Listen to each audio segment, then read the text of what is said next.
बिस्मिल्लाहिर्रहमानिर्रहीम। अस्सलाम वालेकुम नाज़रीन, आप देख रहे हैं प्रोग्राम सिटी एट 10 और मैं हूँ आपकी मेज़बान अना यूसुफ। और आज का दिन हम सब के लिए कितना अहम, कितना बड़ा दिन है, मेरे ख्याल से बयान करना कुछ अल्फाज में कम हो जाएगा। लेकिन आज के दिन की अहमियत क्या है, हमारा मुल्क पाकिस्तान हमने किस तरह कोशिशों से, जद्दोजहद से हासिल किया, यह आप सभी लोग जानते हैं। अगर नहीं जानते तो हमने आज के शो में इसी टॉपिक पे बात करनी है और काफ़ी डिटेल में करनी है। थोड़ा सा इंतज़ार करें, आगे चल के करनी है। लेकिन इस तमाम गुफ्तगू से पहले हमने इस मुल्क को संभाल के कैसे रखना है, अपने बच्चों को हमने ये बताना है, अपने मुल्क की हिफाजत कैसे करनी है ये बताना है, अपने मुल्क के लिए मेहनत कैसे करनी है ये बताना है। क्योंकि अब हम जो कर सकते हैं हमने वो करना है। हमारे बड़ों ने मेहनत करके ये मुल्क हमें दे दिया है, अब हमने इसको संभालना है, इसके लिए मेहनत करनी है, लगन से काम करना है, काम काम और सिर्फ काम करना है। आज के दिन के हवाले से हम आगे चल के बात भी करेंगे और इसके साथ साथ शहर भर में होने वाली तकारीब का अहवाल भी आपको हम टाइम टू टाइम बताते रहेंगे। जैसे जैसे कोई लाइव तकरीब आएगी आपके साथ हम शेयर भी करेंगे। प्रोग्राम का बाकायदा आगाज आज की अच्छी बात से।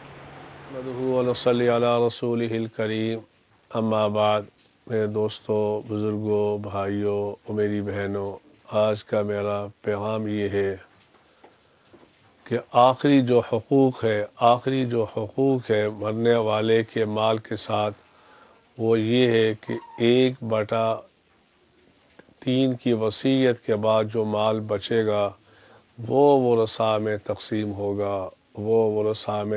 होगा। आजकल हमारे मुआशरे में बहनों को हिस्सा नहीं दिया जाता। हालांकि रसूल अकरम सल्लल्लाहु अलैहि वसल्लम की एक हदीस, आप अलैहिस्सलातु वस्सलाम ने फरमाया, मन क़ता मीरास वारिसिही, जिसने किसी वारिस को मीरास से महरूम किया, अल्लाह क़यामत के दिन उसे जन्नत की विरासत से महरूम करेंगे। इसलिए मेरे भाइयों, देखना, बहनों को हिस्सा देना। अल्लाह मुझे भी आपको भी इस पर अमल करने की तौफीक अता फरमाए। व आखिरु दावाना अल्हम्दुलिल्लाहि रब्बिल आलमीन। आमीन सुम आमीन। ये आज की अच्छी बात। और आज की टॉप स्टोरीज क्या हैं हमारे पास। पहली खबर, 23 मार्च यौम पाकिस्तान, अज़्म का दिन और तजदीद अहद का दिन।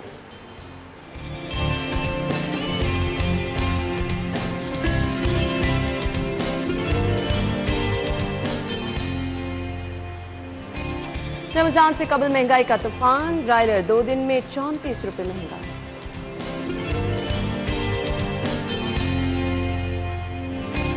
चोरों डाकुओं की फिर ट्रिपल सेंचुरी।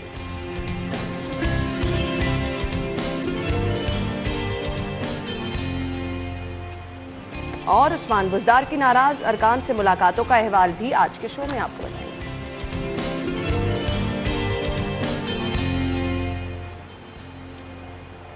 यौम पाकिस्तान, हमने आज के शो में इस पर गुफ्तगू तो करनी है, लेकिन आज के दिन का आगाज कैसे हुआ, एक खबरों को भी डिटेल में डिस्कस करना है। स्टूडियो में हमारे साथ हमारे सीनियर रिपोर्टर दुर्रे नायाब मौजूद हैं। खुशामदीद कहेंगे। अस्सलाम वालेकुम, क्या हाल चाल? अच्छा जी, दुर्रे नायाब भी हमारी तरह पूरी तैयारी के साथ आए हैं। खुशी होती है और आप अल्लाह ताला का शुक्र अदा करते हैं कि हम आज़ाद फिजाओं में सांस ले रहे हैं।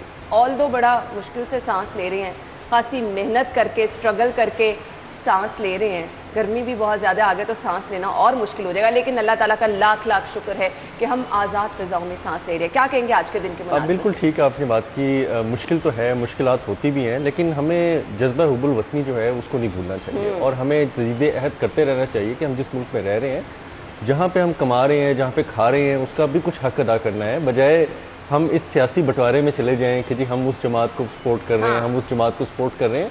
कोई ये भी बात करे कि पाकिस्तान को भी सपोर्ट कर रहे हैं। ये जब ऐसे कोई दिन आते हैं ना, तो मुझे तो ये चीजें भूल जाती हैं।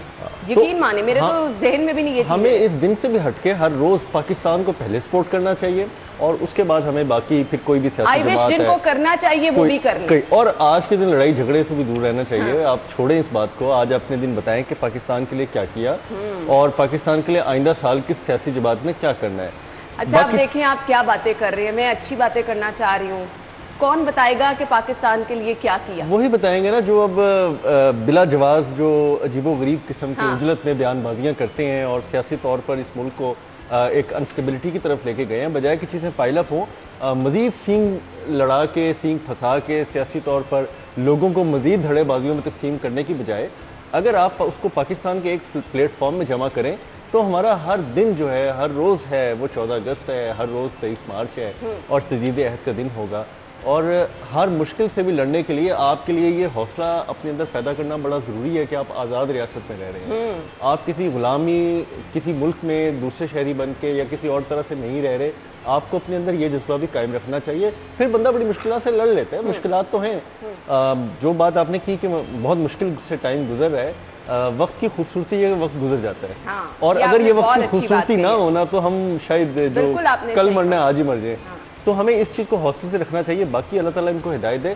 लेकिन पाकिस्तान इतना खूबसूरत शहर है, मुल्क है। मैं एक बयान सुन रहा था प्रोफेसर अहमद रफ़ीक अख्तर साहब का, बहुत अच्छे स्कॉलर है। उन्होंने कहा कि जी पूरी दुनिया ने आखिर ख़त्म होना है, पूरी दुनिया ने अनस्टेबिलिटी की तरफ जाना है, लेकिन दो जो शहर है ना, एक शहर और एक मुल्क, वो उनको सदा खैर है। एक मदीना मुनव्वरा शरीफ और एक पाकिस्तान। तो मैं कल ही उनका मैं बयान सुन रहा था, तो मैंने कहा, कहते जी इन्होंने रहना है इंशाल्लाह ता क़यामत। तो हौसला रखें। किसी ने सवाल किया ना उनको कि जी बताएं कि कौन सा मुल्क सेफ होगा, जितनी तेजी से खाना जंगी हो रही है और आगे ममालिक आपस में लड़ रहे हैं तो क्या सेफ होगा। तो उस पर वो उनका वायरल हुआ था। वो कहते हैं जी कि मदीना शरीफ और पाकिस्तान। बाकी अब हौसला रखें, कुछ नहीं होता इंशाल्लाह। खैर नाज़रीन, हमने अब जाना है जी अपनी बाकी खबरों की तरफ, लेकिन अगेन मैसेज यही होगा कि वाकई हालात बहुत मुश्किल हैं, सांस लेना वाकई मुश्किल है, लेकिन शुक्र अल्लाह ताला का अदा करना चाहिए। एक पॉजिटिव पहलू हमेशा हमारे सामने रहता है, उम्मीद रहती है, और अल्लाह ताला कहता है मुझसे मांगो मैं हर चीज़ दूंगा। तो हमने अपने मुल्क को संभाल के रखना है, अपनी जद्दोजहद, अपनी कोशिश को जारी रखना है। बाकी अल्लाह ताला खुद ही रास्ते बनाता रहेगा। हम फिलहाल एक ब्रेक लेंगे, ब्रेक के बाद आज की खबरों की तरफ आएंगे हमारे साथ।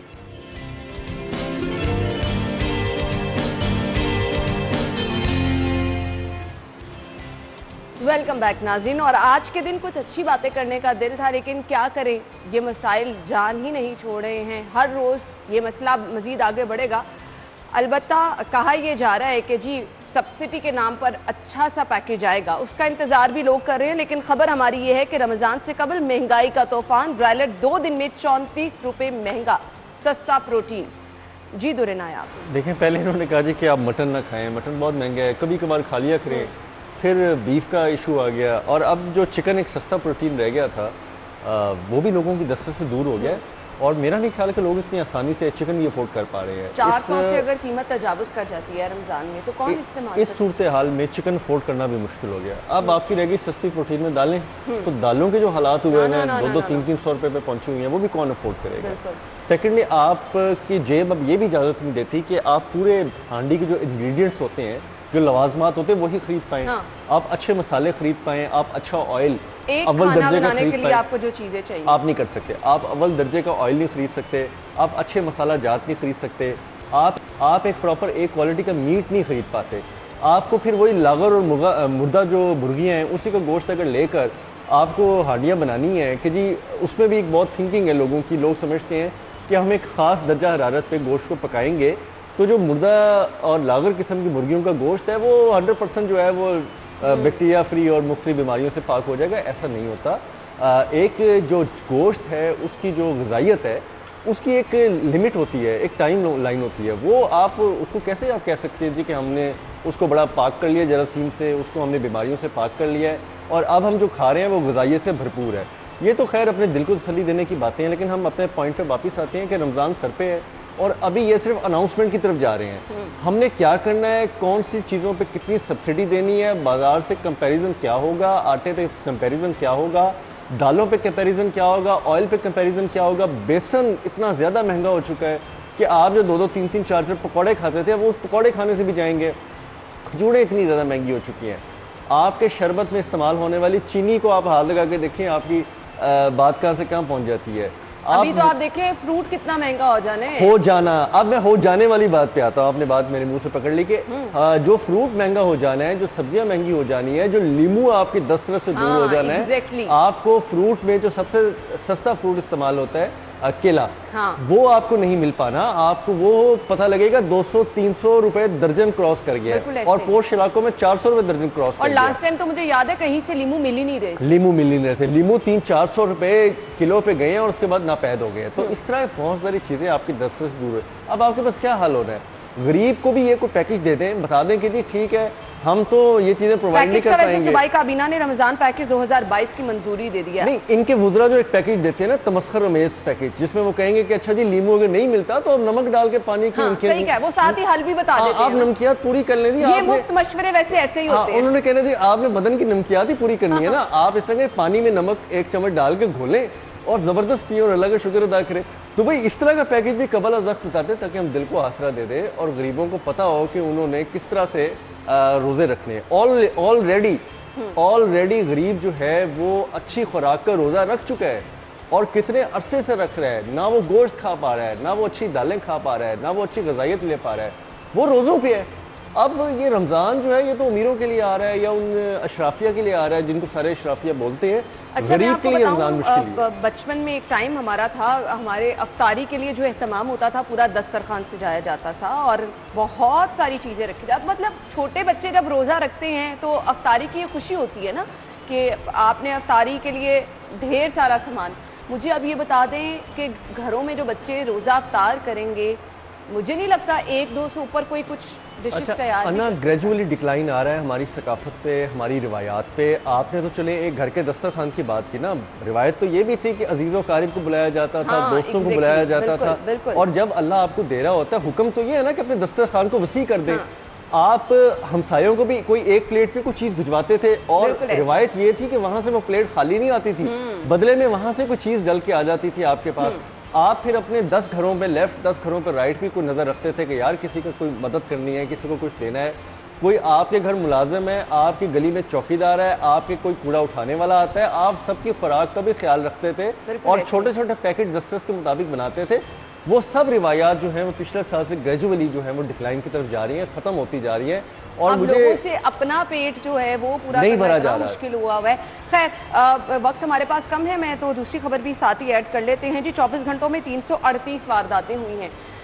फिर ये चीज़ें भूख के साथ, ये चीज़ें गुर्बत के साथ जुड़ी हैं, तो ये तो सिलसिला ऐसे बढ़ता रहेगा। अच्छा ना, ये 338 जो वारदातें हैं तो रिपोर्टेड नहीं है, ठीक है जी। जो अनरिपोर्टेड हैं, जो अनअसेसेबल हैं, जिस पे बात नहीं की जा सकी या पहुंच नहीं सका, किसी ने कहा कि क्या थानों के चक्कर लगा के अपने आप को पार करना, तो थानों में जाए ना। आप उनकी अगर तादाद ले लें तो शायद 400 से क्रॉस कर जाए।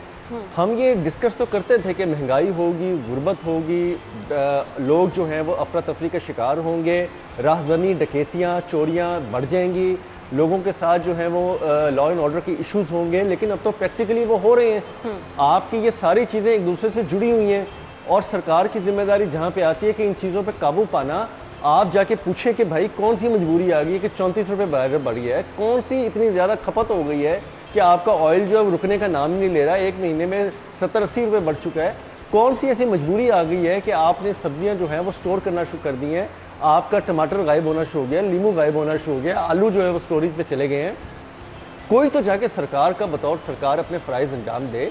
आपके असिस्टेंट कमिश्नर सारा दिन दफ्तरों में बैठे रहते हैं। अभी ये जो आयशा फुटेज चला रही हैं, पॉइंट आउट किया जा रहा है उस गाड़ी को, सीसीटीवी फुटेजेस मंजर यहाँ पर आ जाती हैं, सैलून में वारदात हुई, सीसीटीवी फुटेज सामने है, बावजूद इसके मतलब लोगों में कोई डर खौफ ही नहीं रह गया।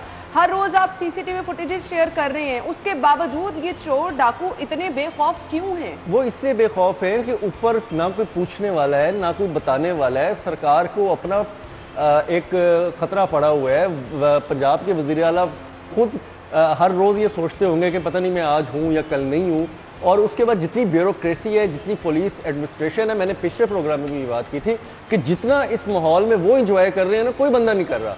जितना ब्यूरोक्रेसी और जितना यहाँ पे पुलिस एडमिनिस्ट्रेशन जितना ज्यादा इस वक्त इस माहौल का फायदा उठा रहे हैं कि सियासी तौर पे उनके लिए रेस्ट का टाइम चल रहा है। मैं रेस्ट का वो जो छुट्टियों पे कोई जा रहा है, कोई कहीं बैठा है, कोई दफ्तरों से 3, साढ़े 3, 4 बजे गायब हो जाता है, किसी को पता ही नहीं। किसी महकमे का आपने अगर कोई बंदा आर्जी तौर पे लगाया है, वो कई महीने से वैसे ही चल रहा है, आपको कोई परवाह नहीं। लोग आपके OSD बैठे हैं, आप उनको परमानेंट सीटों पे लगाने का कोई सोच ही नहीं रहा।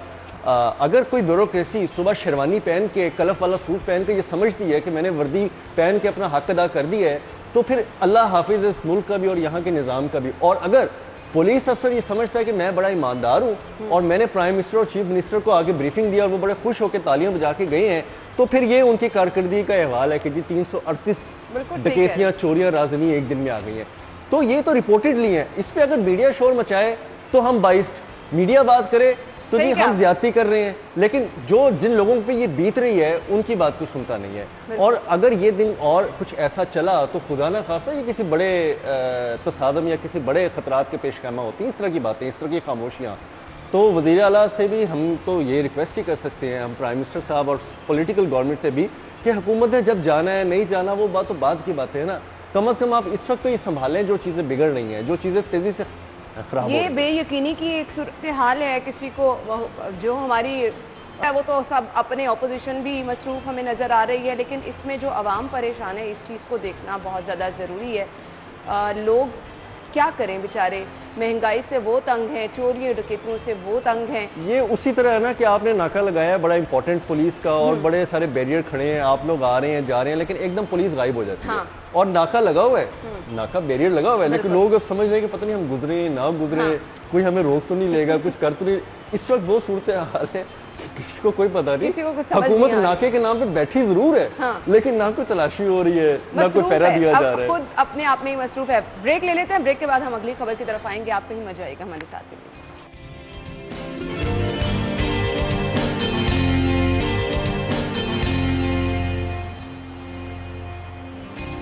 वेलकम बैक नाज़रीन। और वो नाराजगी का इजहार नहीं सॉरी नाराज लोगों को मनाने के लिए अक्सर डिफरेंट गाने होते हैं, मेरे जहन में अभी वो आ रहा था। खैर, उस्मान बाजार की नाराज अरकान से मुलाकातें हुई हैं, हतमी फैसला जहांगीर तरीन करेंगे, ग्रुप तर्जुमान का ये कहना है।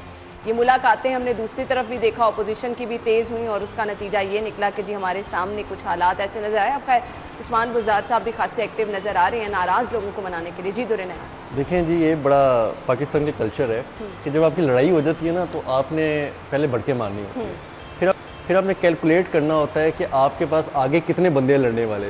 जब आप कैलकुलेट कर लेते हैं ना तो फिर आप थोड़ा भाई भाई करके बात शुरू करते हैं, उसके बाद थोड़ी मसालत की बात होती है और फिर कहीं पाँव भी पड़ना पड़ता है, तले तुले गोडे पकड़ लेते हैं। तो अब यहीं से सियासत को देखे ना, पहले इन्होंने बहुत भड़के मारी, इन्होंने कहा जी हम ये कर देंगे वो कर देंगे, हमें कोई परवाह नहीं है, ये खामखा की अक्सरियत है, ये है। फिर ये उन्हीं छोटे अक्सरियत वाले MPs के शहरों में जाके जलसे करते रहे। उसके बाद यहीं से निकले तो फिर निकल के इन्होंने लोगों को मनाने की बैकडोर्स पे कोशिश की। फिर जो आप देखें कल हसन खबर साहब की प्रेस ब्रीफिंग थी, उन्होंने खुद तस्दीक की है ना कि हमने जितने भी नाराज थे, जितने भी लोग थे, उनसे मुलाकातें की हैं, 3 ग्रुप से मुलाकातें की हैं, सारों से तस्दीक कर दी खुद बात। तो भाई पहले इतनी बढ़के मारने की क्या जरूरत थी, जब आपको पता था कि आगे बंदे जो हैं थोड़े डाढ़े हैं या बंदे जो हैं वो तादाद में ज्यादा हैं, तो फिर आपको अकेला मौले बख्श की तरह डंडा पकड़ के उनके आगे भड़क मारने की क्या जरूरत थी। अब बात वही आ गई है कि ऊपर जो है वो मामला जरा और पेश का है, जो नीचे मामला है ना वो और पेश का है। अब जिम्मेदार लोग ये भी समझते हैं कि चाहे ऊपर की हुकूमत रह जाए या चली जाए, नीचे की नहीं रहनी। तो एक राय ये भी जा रही है। फिर हमारे जो वज़ीर आला हैं वो ये भी सोचते हैं कि यार मेरा तो पता नहीं क्या कसूर है, मुझे तो समझ ही नहीं आ रहा, लड़ाई कहीं चल रही है। अब आपने देखा कि लोगों ने इस पर बड़े तफरीही किस्म के मीम्स भी बनाए हैं और सारा दिन वो करते हैं कि जी मैंने तो ना कुछ आलमी ताकतों को कहा, ना मैंने कोई रशिया अमेरिका की बात की, तो मेरे पीछे क्यों पड़ गए। तो सूरत हाल जो है ना इस वक्त काफ़ी गैर संजीदा सी भी है और संजीदगी की तरफ भी जा रही है, क्योंकि एक टाइम लिमिट है, आपको इस मंथ के एंड तक बहुत सारे रिजल्ट्स को कैलकुलेट करना है। कल जिस तमाम एपिसोड बारी बारी पूरी होनी है और जिस तरह सारी बातें जो है वो कैलकुलेशन की तरफ जा रही है, तो बहुत कभी इम्कान है कि पंजाब हुकूमत जो है वो मुश्किल का शिकार होगी दोनों सूरतों में। अगर ऊपर वाली फेडरल गवर्नमेंट बचत होती है, नहीं भी होती है, लेकिन निचली वाली गवर्नमेंट पर कंसेंसस जो है ना वो डेवलप नहीं हो पा रहे किसी के भी, तो थोड़ी सी मुश्किलात का वो भी शिकार होंगे। बहरहाल आपने मुलाकातें भी की, आपने चाय भी पी, जिन लोगों के गिले थे कि उनको बुलाया नहीं जाता, उनको सुना नहीं जाता, उनको एक्सेस नहीं है वज़ीर आला हाउस के अंदर, और यहाँ तक एक्सेस रोकी गई थी कि प्रिंसिपल सेक्रेटरी लेवल के लोग, सेक्रेटरी टू CM लेवल के लोग जो हैं वो फैसला करते थे कि किस MP ने मिलना है, किस MP को नहीं मिलवाना। बिल्कुल ऐसे ही है। यहाँ पे पंजाब में ये हालात हो गए थे। मुझे अच्छी तरह याद है कि बहुत सारे ऐसे माजी के PTA रहनुमा जो बहुत कुर्बत में थे प्राइम मिनिस्टर के और आज बेचारे ओपोजिशन की कुर्बत में बैठे हैं, उन लोगों की वज़ीर आला हाउस के अंदर एंट्री बंद कर दी गई थी, उनके तमाम पासेस जो हैं वो मनसूख कर दिए गए थे, उनके साथ ये हालात होते रहे थे। तो ज़ाहिर बात है कि जब आप किसी को दीवार के साथ इतना लगाएंगे और उसको मौका मिलेगा तो वो अपना ग्रीवेंसेस जो है। खैर हमारे पास अब वक्त कम है। थैंक यू सो मच दिरनया, शुक्रिया आपका। नाज़रीन, आप हेडलाइंस जानिए, एक ब्रेक होगी, उसके बाद हम शो में आपको एक बार फिर से ज्वाइन करेंगे। हमारे साथ ही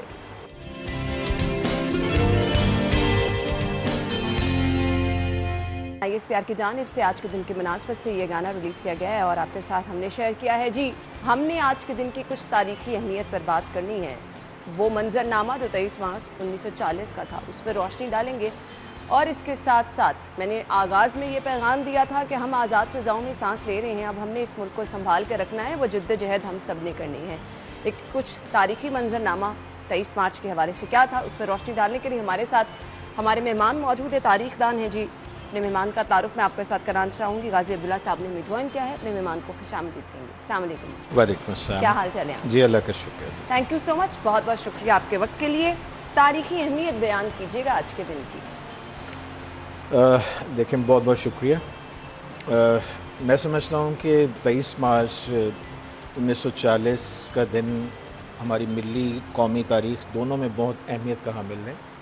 उसकी एक बुनियादी वजह ये है कि इस दिन ऑल इंडिया मुस्लिम लीग के प्लेटफॉर्म से कायद-ए-आज़म मोहम्मद अली जिन्ना और उनके जो फॉलोअर्स, उनके साथियों ने मिलकर एक करारदाद पेश की, जिसे हम करारदाद लाहौर के नाम से जानते हैं।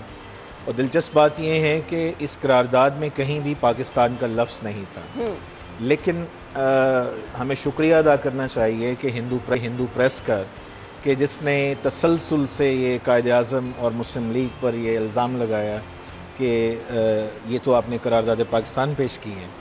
तो कायद-ए-आज़म ने फिर बाद में उनका शुक्रिया भी अदा किया कि हम सोच रहे थे कि इसको कैसे, इसको क्या नाम दें, तो ये तो आपने अपना हमारा काम आसान कर दिया। इस लिहाज से इस करारदाद की सबसे ज़्यादा अहमियत ये है कि मैं अपने नाज़रीन के सामने ये रखना चाहता हूँ कि इससे पहले बहुत सारी करारदादें पेश की गई थी। इससे पहले इस तरह की जो तजावीज़ हैं कि हिंदुस्तान को तकसीम होना चाहिए, ये सिर्फ मुसलमानों की तरफ से ही नहीं बल्कि हिंदू रहनुमाओं की तरफ से भी पेश की जाती रहीं। मिसाल के तौर पे 1927 में लाला लाजपत राय, जो पंजाब के एक इंतहाई अहम कांग्रेसी लीडर भी थे, लेकिन हिंदू इंतहा पसंद लीडर के तौर पे भी वो जाने जाते थे। अच्छा। उन्होंने कैटेगोरिकली एक डिटेल्ड स्कीम पेश की थी कि हिंदुस्तान के मसले का एक ही हल बाकी है कि इसको हिंदू इंडिया और मुस्लिम इंडिया में तकसीम कर दिया जाए। और दिलचस्प बात यह है कि इस तरह के जो ख़यालात हैं, ये अंग्रेज़ों, मुसलमानों, हिंदुओं और मुख्तलिफ जो लोग जो हिंदुस्तान के सियासी मसले पर कंसर्न थे, वो 1858 के ज़माने से 1940 तक वो पेश करते आ रहे थे। लिहाजा ये जो अक्सर कांग्रेसी नुक्ता नज़र से जो लोग इल्ज़ाम आयद करते हैं कायद-ए-आज़म पर कि ये इन्होंने कोई नया काम कर दिया था या इन्होंने कोई हिंदुस्तान में रिफ्ट डालने की कोशिश की, ये तारीख़ी एतबार से दुरुस्त नहीं है। अच्छा। कायद-ए-आज़म और इस करारदाद की सबसे ज़्यादा अहमियत ये है कि पहली दफ़ा तारीख़ में मुसलमानान हिंद के एक नुमाइंदा platform all India Muslim league से एक बाकायदा मुनज़्ज़म तरीके से ये करारदाद पेश की गई और इसी करारदाद की बुनियाद पर फिर तहरीक पाकिस्तान चलती हैं और बिलाखिर फिर पाकिस्तान एक अलहदा मुल्क की हैसियत से कायम हो जाता है। इसमें शहर लाहौर को क्या अहमियत हासिल? देखिए, लाहौर तो इस लिहाज से तारीख़ी एतबार से मैं समझता हूँ कि हज़रत दाता गंज बख्श सैयद अली हजवेरी रहमतुल्लाह अलैह के ज़माने से ही ये एक जान बन चुका था और इस पर दिन ब दिन इजाफा होता चला गया। और सियासी एतबार से मैं समझता हूँ कि कायद-ए-आज़म मोहम्मद अली जिन्ना और अकाबरीन मुस्लिम लीग वो इस चीज़ को बहुत अच्छी तरह जानते थे कि इस नौइयत की अहम तरीन करारदाद ये कहाँ से पेश की जाए, और ये बाकायदा मुस्लिम लीग के वर्किंग कमेटी के इजलासों में ये बात डिस्कस हुई और बिलाखिर ये फैसला हुआ कि ये लाहौर में ये जलसा किया जाए। और मैं आपको ये बताता चलूं, और मिंटो पार्क का इंतखाब किया गया। जी, और मिंटो पार्क का, चूँकि उसकी वजह ये थी कि बड़ा वसी इलाका था, खुला था। और मैं आपको एक और चीज़ अर्ज़ करना चाहता हूँ कि आप ये इमेजिन करें कि मिंटो पार्क और उसके बिल्कुल बिलमुकाबिल बादशाही मस्जिद हैं। तो वो जैसे मुख्तार मसूद ने आवाज़ दोस्त में कहा है ना कि मस्जिद और मीनार पाकिस्तान के दरमियान चंद गज़ का फासला है, लेकिन ये एक बहुत ही तवील तारीख़ है। जो हमारी मिली और कौमी तारीख का इस्तारा है। तो शायद इस वजह से भी मुस्लिम लीग ने इस मैदान का इंतखाब किया। अहम बात यह है कि पंजाब और लाहौर ये हिंदुस्तान की सियासत में हमेशा एक कलीदी किरदार अदा करते चले आ रहे थे। आप ये देखिए कि अकबर ने भी इसको एक ज़माने में अपनी राजधानी बनाया था, अपना मरकज़ हुकूमत बनाया था। इसी तरह जब अंग्रेज़ आते हैं तो अंग्रेज़ों के नज़दीक भी लाहौर की बहुत ही अहमियत थी। फिर जितनी भी सियासी जमातें थीं, जिनमें इंडियन नेशनल कांग्रेस ने लाहौर में बड़े बड़े शानदार और बड़े ही वसी जलसे किए थे। लिहाजा मुस्लिम लीग की क़यादत इस बात से पूरी तरह आगाह थी कि अगर इस्लामिया ने हिंद को एड्रेस करना है और अपना पैगाम उन तक पहुँचाना है तो सबसे पहले लाहौर को मुखातिब करना होगा। और अगर लाहौर में ये जलसा कामयाब हो जाता है तो ये बिल्कुल ऐसे ही था कि जैसे एक ज़माने में हमारी सियासी तारीख़ में मोची दरवाज़ा को बड़ी अहमियत हासिल थी। वो कहते थे कि पाकिस्तान में अगर किसी सियासी जमात ने जलसा कामयाब करना है तो मोची दरवाज़ा का जलसा जो है कि कामयाब हो गया तो समझे। और आज तक हम यही लोगों के मुंह से सुनते हैं, बड़े बड़े सियासतदानों के जो तहरीक लाहौर से उठती है वो दम रखती है। और जी बिल्कुल, इसमें कोई शक नहीं है। और आप इससे अंदाज़ा कर लीजिए कि जब मुस्लिम लीग ने यह फ़ैसला किया कि लाहौर में ये इजलास बुलाया जाएगा और इसमें ज़ाहिर CID की रिपोर्ट्स जो थी वो चल रही थी और ब्रिटिश गवर्नमेंट इस बारे में बहुत ज़्यादा अप्रीहेंसिव थी।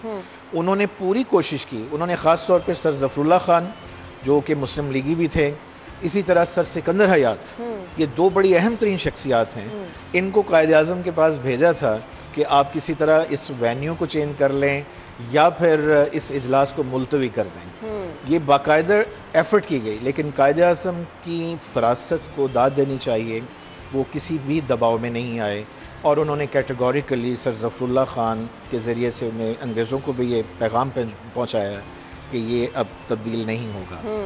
तो ये इस लिहाज से देखा जाए तो मैं समझता हूँ इस करारदाद की बहुत सारे एंगल से इंतहाई अहमियत है। इसकी एक और अहमियत ये है कि इस करारदाद को पेश करने वाले मौलवी AK फ़ज़लुल हक थे। मौलवी AK फ़ज़लुल हक साहब का इस इजलास में शिरकत करना बड़ा एक दिलचस्प कहानी है। अच्छा। चूँकि बंगाल मुस्लिम लीग में अगर आप देखें तो उस ज़माने में पूरे हिंदुस्तान में बंगाल सबसे अहम सूबा था जहाँ पे मुस्लिम लीग को बहुत मकबूलियत हासिल हो रही थी। सही। आप इससे अंदाज़ा करें कि वहाँ पे मेंबरशिप की तादाद जो थी वो लाखों में जा पहुँची थी, मुस्लिम लीग की मेंबरशिप, और सबसे ज़्यादा इस सूबे से सपोर्ट हासिल थी। चुनाचे मुस्लिम लीग का बंगाल चैप्टर यहाँ से बाकायदा बड़ी खुसूसी ट्रेन चली जो कलकत्ता से लाहौर पहुँची। सही। और मौलवी AK फ़ज़लुल हक जब इजलास में शिरकत के लिए पहुँचे हैं तो उस वक़्त तक करारदाद पर का जो मुसव्वदा था वो डिस्कस होके वो फाइनल किया जा चुका था और कायद-ए-आज़म स्टेज पर बैठे थे और तकरीर कर रहे थे। इतने में वो डायरेक्ट रेलवे स्टेशन से इतना लंबा सफ़र तय करके आए हैं। आशिक हुसैन बटालवी जो जलसे में मौजूद थे, उन्होंने रकम अपना लिखा है कि मौलवी साहब ने सफ़ेद रंग की अचकन पहनी हुई थी और उसके ऊपर गर्दो गुबार अटा हुआ था और सर पे उन्होंने तुर्की कैप पहनी हुई थी फुंदने वाली, और भारी भरकम जिस्म के साथ वो लहराते हुए तेज़ी से चलते हुए जब पंडाल में एंटर होते हैं तो पंडाल जोश जनू से वो पाकिस्तान जिंदाबाद के नारे लगाना शुरू हो जाता है और मौलवी साहब के शेर बंगला जिंदाबाद के नारे लगाता है। अब कायद-ए-आज़म ने इस मौके पे अज़राए तफन्नुन एक बात की थी कि जब शेर मैदान में आ जाता है तो फिर जो लेला है वो उसे पीछे हटना पड़ता है। तो इस तरह की बेशुमार ऐसी यादें हैं इस इजलास के हवाले से। इस इजलास को ऑर्गेनाइज़ करने से पहले ही अंग्रेज़ों ने और दीगर लोगों ने उनकी पूरी कोशिश की कि इसको सैबोटाइज किया जाए। अच्छा, अब मुझे इस वाकई में मुश्किलात की तरफ आना चाह रही थी कि क्या क्या मुश्किलात रही। हम यहीं से गुफ्तगू का सिलसिला आगे बढ़ाएंगे और फिर ये 23 मार्च 1940 से 1947 तक का जो सफ़र था उस पर भी मैं चाहूँगी आप बयान करें। फिलहाल ब्रेक का कहा जा रहा है। नाज़रीन, हम एक ब्रेक लेते हैं, वापस आते हैं ब्रेक के बाद।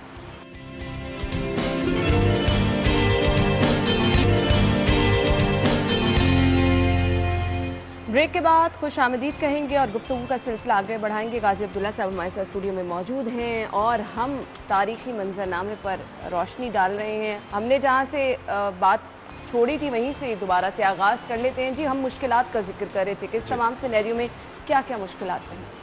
देखिए, सबसे बड़ी मुश्किल तो ये थी कि 1936-37 के आम इंतखाबात में मुस्लिम लीग को बहुत अच्छा परफॉर्म नहीं कर सकी थी। दूसरा, कांग्रेसी वजारतों के बाद से मुस्लिम लीग तंजीमी एतबार से भी कायद-ए-आज़म के सामने एक बहुत बड़ा चैलेंज था कि मुस्लिम लीग को बिल्कुल ग्राउंड ज़ीरो से उसको रीऑर्गेनाइज़ करना था। तीसरी सबसे बड़ी मुश्किल ये थी कि 3 अहम सूबे पंजाब, बंगाल और आसाम, यहाँ तीनों सूबों में मुसलमानों की मिनिस्ट्रीज़ थीं, जैसे कि मौलवी के फजलुल हक बंगाल में थे, इसी तरह सर सिकंदर हयात पंजाब में थे और तीसरा आसाम में सर सादुल्ला खान थे। तो इससे पहले 1937 का एक तारीख़ी इजलास हुआ मुस्लिम लीग का, जिसमें ये तीनों सरकर्दा शख्सियात जो कि चीफ मिनिस्टर्स थे अपने अपने सूबों में, इन्होंने मुस्लिम लीग में बाकायदा तौर पर शमूलियत का ऐलान कर दिया। इनकी शमूलियत जो थी ये एक बहुत बड़ा बूस्टर था मुस्लिम लीग के लिए, चूँकि सियासी एतबार से यूँ कह लीजिए आज की इस्तिलाह में कि इलेक्टेबल्स जो थे वो अब मुस्लिम लीग में शामिल हो रहे थे और ये बहुत बड़ा मैसेज था। चुनांचे मुस्लिम लीग ने इस तरीके से इस मसले को थोड़ा टेकअप किया। दूसरा है पटना का इजलास जो 1938 में हुआ है। पटना के इजलास में मुस्लिम लीग ने अल्लामा इकबाल के विजन के मुताबिक इस बात को तकरीबन तय कर लिया था कि अब हमने आगे क्या करना है।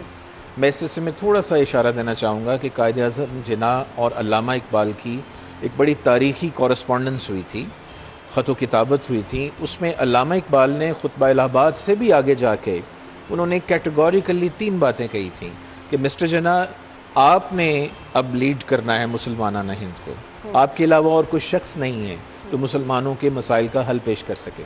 अब उसको किस तरीके से करना है, इकबाल ने कैटेगोरिकली कहा कि मुस्लिम लीग के अलावा कोई प्लेटफॉर्म नहीं हो सकता जिसके ज़रिए से ये काम किया जाए।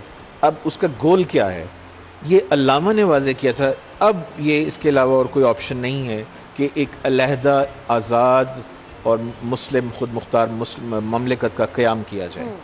चुनांचे ये वो चीज़ है जिसने मुस्लिम लीग को काफ़ी ज़्यादा बूस्टअप किया है। फिर एक अहम बात यह है कि सिंध मुस्लिम लीग ने करारदाद लाहौर से बहुत पहले ही सिंध असम्बली के अंदर ये करारदाद पेश कर दी थी, जिसमें पहली दफ़ा उन्होंने एक अलहदा मुल्क के क़याम का मुतालबा पेश किया था। चुनांचे ये एजाज़ सिंध असम्बली का है। अब आ जाते हैं कि लाहौर का इजलास तय हो चुका था, तो इसमें बहुत बड़ा इशू ये था, ज़ाहिर है 1 लाख से ज़्यादा अफराद जो थे वो इकट्ठे हो रहे थे पूरे हिंदुस्तान से, उनको एक प्लेटफॉर्म पे लाना था। मुस्लिम लीग याद रहे कि मुख्तलिफ़ ख़याल किस्म के लोगों का एक मंबा थी, इसमें हर तरह के लोग शामिल थे। तीसरा सबसे बड़ा इशू ये था कि पंजाब की जो मिनिस्ट्री थी यहाँ पर यूनियनिस्ट वजारत कायम थी और सर सिकंदर हयात उसके चीफ मिनिस्टर थे, जैसे मैंने अभी बताया आपको। तो सर सिकंदर अगरचे मुस्लिम लीग में शामिल तो हो चुके थे, लेकिन उनकी ज़ाहिर है ये भी कोशिश थी कि पंजाब के जो अपने लोकल मफादात हैं उनका भी तहफ़्फ़ुज़ किया जाए। तो मैं आपको ये भी बता दूं कि एक बड़ा मसला ये था कि ड्राफ्ट रेजोल्यूशन जो है वो क्या बनाई जाए। इस पे मुस्लिम लीग की सेंट्रल वर्किंग कमेटी का खुसूसी इजलास जो हुआ था और 23 मार्च को ये करारदाद बिलाखिर ये फ़ाइनल कर ली गई थी और इसको पेश कर दिया गया था और 24 मार्च को जाके ये अप्रूव होती है। अब दिलचस्प बात ये है कि बहुत सारे लोगों की इस पर तफसीली मैं आपको बताऊं कि ड्राफ्ट रेजोल्यूशन पर कम से कम 7 घंटे तवील बहस हुई है। अच्छा। और अब ये साबित हो चुका है कि इस ड्राफ्ट को तैयार करने में सबसे अहम किरदार जो था वो सर सिकंदर हयात का ही था। लेकिन सर सिकंदर ने भी 1940 के बाद एलानिया ये एतराफ़ किया था कि ड्राफ्ट रेजोल्यूशन जो मैंने बनाई थी मुस्लिम लीग के अकाबरीन ने उसका तो सारा नक्शा ही बदल के रख दिया, तोड़ मरोड़ दिया। मतलब ये है कि ये एक बड़ा इशू था कि यूनियनिस्ट वजारत भी अपनी पॉलिटिक्स कर रही थी, सर सिकंदर के अपने मफादात थे और मुस्लिम लीग को इस सारे तनाव में मैक्सिमम मुसलमाना ने हिंद के मफाद के मुताबिक एक ड्राफ्ट तैयार करना था। ये भी बड़ी मुश्किल थी। इस दौरान एक और बड़ा मसला जो पेश आ रहा था इजलास के बुलाए जाने से पहले, वो था खाकसारों का मसला। अच्छा। खाकसार तहरीक ये अल्लामा अनायतुल्लाह मशरकी जिनका ताल्लुक़ लाहौर से था, इनकी तहरीक थी, लेकिन इनका कायद-ए-आज़म और इनके ख़यालात से और मुस्लिम लीग से काफ़ी ज़्यादा इख्तलाफ था। चुनांचे खाकसार जो थे इनका सर सिकंदर की वजारत से भी कुछ इख्तलाफ चल रहा था। तो जब ये इजलास पेश किया जा रहा था, अभी शुरू होने वाला था, उससे थोड़ा सा पहले ही लाहौर में खाकसारों के जुलूस पर फायरिंग करवा दी गई। और वो जाहिर है सर सिकंदर की मिनिस्ट्री उसमें इन्वॉल्व हो रही थी। अब मसला ये था कि सर सिकंदर अब मुस्लिम लीग में शामिल भी हो चुके थे, तो ये एक बड़ा ही ट्रिकी एक सिचुएशन थी जिसमें फिर खदशा था कि कहीं इस मसले की आड़ में इजलास पर ही पाबंदी ना लगा दी जाए। लेकिन कायद आज़म अपने, मैं समझता हूँ कि आसाब के हवाले से अगर देखा जाए तो हिंदुस्तानी मुसलमानों में उस दौर में इतने मजबूत आसाब का शख्स और कोई नज़र नहीं आता है। चारों तरफ से दबाव था, ब्रिटिश गवर्नमेंट दबाव डाल रही है, और ये वाला मसला इसने तो आके लोगों में सवालिया निशान खड़े कर दिए थे कि क्या ये जलसा होगा या नहीं होगा। लेकिन कायद आज़म लाहौर पहुँचे और पहुँचकर वो सीधे खाकसारों के पास गए जो ज़ख्मी लोग हुए थे, उनकी इयादत की, उनकी तीमारदारी की, और एक इंतहाई ज़बरदस्त एक जेस्चर दिया कि हम आपके साथ खड़े हैं। ये जो चीज़ थी, इसने वो लाहौर की जो एक तनाव की जो कैफियत थी उसको कम करने में बहुत कलीदी किरदार अदा किया। नौजवानों के लिए मुझे एक मैसेज चाहिए, क्या कहना चाहेंगे आज के नौजवानों को? हम हर जगह देख रहे हैं तजदीद अहद का दिन है, मुल्क को संभाल के रखना है। देखिए मैं माफ़ी चाहता हूँ, आपको कता कलामी हुई।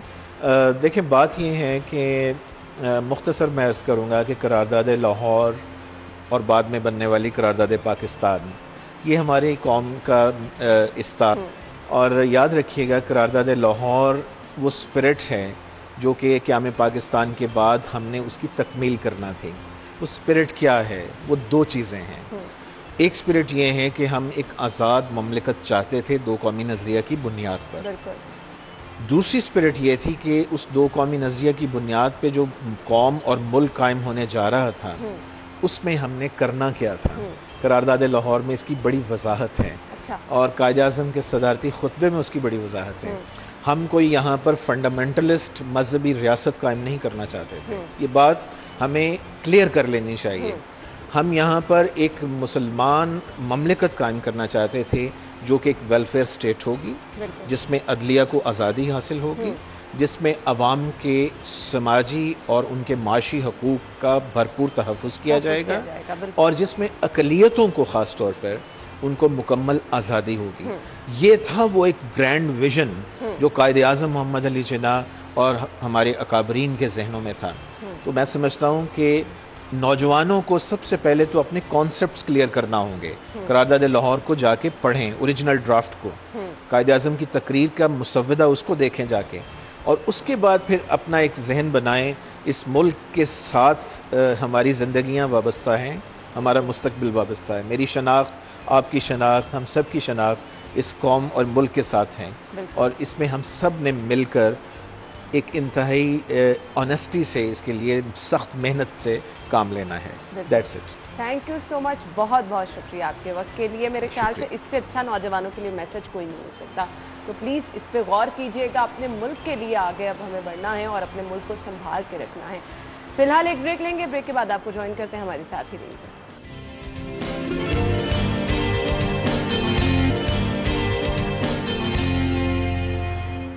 खुश आमदीद कहेंगे आपको एक बार फिर से शो में, और प्रोग्राम के हिस्से में हम जी सेगमेंट्स शामिल करने वाले हैं। सेगमेंट्स में हम सबसे पहले जान लेते हैं आज की रेट लिस्ट। सब्जियों के रेट क्या हैं? महंगाई का हमने जिक्र किया था अपने न्यूज़ वाले पार्ट में कि महंगाई बढ़ती चली जा रही है और सब्जियों की कीमतों में हम हर रोज़ देखते हैं उतार चढ़ाव रहता है। तो आज की रेट लिस्ट क्या है और सरकारी रेट लिस्ट पर कहीं पर भी अमल हो रहा है या नहीं? हसनैन की तरफ चलेंगे। जी हसनैन। जी, सब्जी मंडी में सब्जियों की कीमतों की अगर बात की जाए तो उनमें तेज़ी देखने में आई है, जबकि जो सरकारी नर्ख हैं और ओपन मार्केट में फ़रोख्त आने वाली जो सब्जियां हैं उनकी कीमतों में वाज़ेह तज़ाद देखा जा रहा है, जिसकी वजह से जो शहरी हैं, जो गरीब आवाम है, वो बिलबला उठी है। उनकी जानिब से ये कहा जा रहा है कि जो सरकारी नर्खनामों के ऊपर कीमतें दर्ज होती हैं उनके ऊपर अमल दरामद नहीं करवाया जा सकता, ना ही करवाया जा रहा है, जबकि जो प्राइस कंट्रोल कमेटियाँ हैं या जो मजिस्ट्रेट हैं वो इन कीमतों के ऊपर जो अमल दरामद है वो करवाने में बिल्कुल नाकाम नजर आते हैं। जैसे कि अगर बात की जाए आलू कच्चा नया की जो सरकारी कीमत है वो जी 22 रुपये है, लेकिन ओपन मार्केट में जो आलू है वो 30 रुपये फी किलो में फ़रोख्त हो रहा है। इसी तरह प्याज की अगर कीमत की बात की जाए सरकारी कीमत 35 रुपये है, लेकिन ओपन मार्केट में भी वो 35 रुपये फी किलो में फ़रोख्त हो रहा है। अगर बात की जाए टमाटर की सरकारी कीमत 80 है, ओपन मार्केट में 80 रुपये फी किलो में फ़रोख्त हो रहा है। लहसुन चाइना की सरकारी कीमत जो है जी वो 300 रुपया है, लेकिन ओपन मार्केट में वो 400 रुपये फी किलो तक फ़रोख्त हो रहा है। इसी तरह अगर बात की जाए अदरक चाइना की, तो अदरक चाइना की जो सरकारी कीमत है वो जी 130 रुपये है, लेकिन ओपन मार्केट में जो अदरक चाइना है वो 180 रुपये फी किलो तक जो पहुंची है। बात की जाए खीरा फार्मी की सरकारी कीमत 35 रुपये है, ओपन मार्केट में 40 रुपये फी किलो में फ़रोख्त हो रहा है। मेथी सरकारी कीमत 45 रुपये, ओपन मार्केट में 60 रुपये फी किलो तक फ़रोख्त हो रही है। बैंगन की जो सरकारी कीमत है वो जी 40 रुपये है, ओपन मार्केट में 60 रुपये फी किलो तक फ़रोख्त हो रही है। अगर बात की जाए यहाँ पर फूल गोभी की, तो जो सरकारी नर्ख हैं वो 35 से 37 रुपये हैं, ओपन मार्केट में 40 रुपये फी किलो में फ़रोख्त हो रही है। शिमला मिर्च की जो सरकारी कीमत है जी वो 87 रुपये है, ओपन मार्केट में 100 रुपये फी किलो तक दस्तियाब है। बात की जाए शलजम की सरकारी कीमत 20 रुपये है, ओपन मार्केट में वो 30 रुपये फी किलो में फ़रोख्त हो रहे हैं। सब्ज़ मिर्च की बात की जाए जो अव्वल है वो 105 रुपये है, ओपन मार्केट में थोड़ी बेहतर कीमत में तकरीबन 100 रुपये फी किलो में फ़रोख्त हो रही है। अगर बात की जाए घिया कद्दू की सरकारी नर्ख 40 रुपये हैं, ओपन मार्केट में 60 रुपये फी किलो में फ़रोख्त हो रहे हैं जी। अरवी के जो सरकारी नर्ख हैं वो 70 रुपये हैं, ओपन मार्केट में 80 रुपये फी किलो में फ़रोख्त हो रहे हैं। अगर बात की जाए भिंडी की, तो जो भिंडी की सरकारी कीमत है जी वो 190 रुपये है, ओपन मार्केट में वो 220 रुपये फी किलो में फ़रोख्त हो रही है। इसी तरह जो अरवी है सरकारी नर्ख 70 रुपये हैं, ओपन मार्केट में 80 रुपये फी किलो में फ़रोख्त हो रही हैं। जो टिंडियाँ हैं जी सरकारी कीमत 35 रुपये, ओपन मार्केट में वो 60 रुपये फी किलो में फ़रोख्त हो रही हैं। इसी तरह अगर बात की जाए दीगर सब्जियों की, तो लीमू चाइना जो है 60 रुपये सरकारी कीमत है, ओपन मार्केट में वो 80 रुपये फी किलो तक दस्तियाब हैं। और जो मटर हैं जी वो 75 रुपये उनकी सरकारी कीमत है, ओपन मार्केट में वो 80 रुपये फी किलो में फ़रोख्त हो रहे हैं। अगर बात की जाए यहाँ पर जो मूंगरे हैं सरकारी कीमत 70 रुपये है, लेकिन ओपन मार्केट में वो 100 रुपये फी किलो तक दस्तियाब हैं। दीगर सब्जियों की बात की जाए जी हसनैन, बहुत बहुत शुक्रिया, आपने हमें रेट लिस्ट बताई क्या है जी, कौन कौन सी सब्जी किस कीमत पर मिल रही है। और बताने का मकसद क्या होता है कि अगर आप जा रहे हैं घर से खरीदारी करने के लिए तो आपको पहले से आइडिया हो जाए और आप अपना बजट डिसाइड कर लें। सो प्रोग्राम का वक्त पहुंचे अपने इख्तिताम को, आप अपना फीडबैक हमें ज़रूर दीजिएगा, हमें बताइएगा कौन कौन सी चीज़ें हमें मज़ीद ऐड करनी चाहिए। अगर आप प्रोग्राम का हिस्सा बनना चाहते हैं तो हमारे फेसबुक इंस्टाग्राम पेज पे आप मैसेज कर सकते हैं, अपना टैलेंट शेयर कीजिए, इंशाल्लाह हम अपने प्रोग्राम में आपको बुलाएंगे। अपना बहुत सारा ख्याल रखिएगा, कल मुलाकात होगी, इजाज़त दीजिए, अल्लाह हाफ़िज़।